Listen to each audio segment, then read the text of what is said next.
Hello, kamusta po kayo lahat dyan? Yan, karamihan po sa atin siguradong busy-busy na sa pagbili at pagbalot ng mga regalo para sa pamilya natin ngayong Christmas. Tama po ba? Yan, gusto ko lang pong itanong sa inyo, ano po ang unang pumapasok sa isip ninyo pag sinabing life is so short? Yan, karamihan po sa atin na sasabihin, hey, life is so short, kaya mag-enjoy na tayo. Tama po ba? O yung mga iba naman na medyo tumatanda na dyan, sasabihin, hey, life is so short, kailangan ko na mag-asawa. Kailangan ko na magkaroon ng girlfriend, kailangan ko na magkaroon ng boyfriend.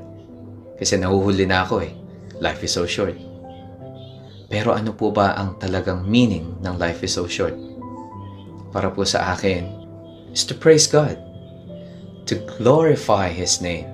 Kasi araw-araw niya po tayong ginigising. Araw-araw niya po tayong binibigyan ng miracles. Gusto ko lang pong i-share sa inyo kung ano pong nangyari sa akin kahapon. Habang nagdadrive po ako papunta sa work. Around 11:30 to 12 o'clock. Sobrang init po ng araw. Talagang yung sikat po ng araw ay nakatutok po sa akin. So kahit naka-shades na po ako, ganun pa rin po. Ang init pa rin.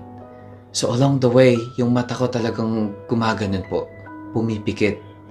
Inaantok. Natatalo po kasi yung mata ko sa sobrang init.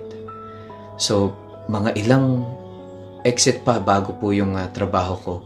Gumanon po talaga yung mata ko, natulog po ng ilang segundo.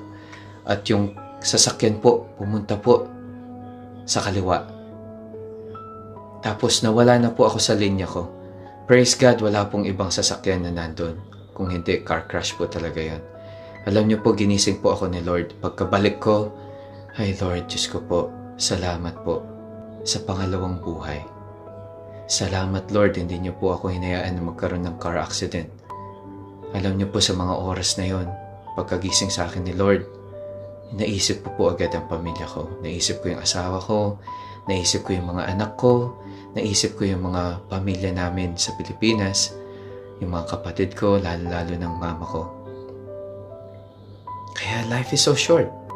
Doon sa moment na yon, maiisip ko pa po bang mag-enjoy? Doon sa moment na yon, sinusurrender ko na agad ang buhay ko kay Lord. Kaya ngayon binigyan po niya ako na second chance to live. And this is my real purpose, is to serve God. Kaya sana po, habang pinapanood po ninyo ang video na to, sana ma-realize po ninyo kung ano yung purpose nyo dito sa mundo. Kung ano yung purpose ninyo, bakit ginigising po kayo araw-araw ni Lord. Binibigyan niya po tayo ng chance to change.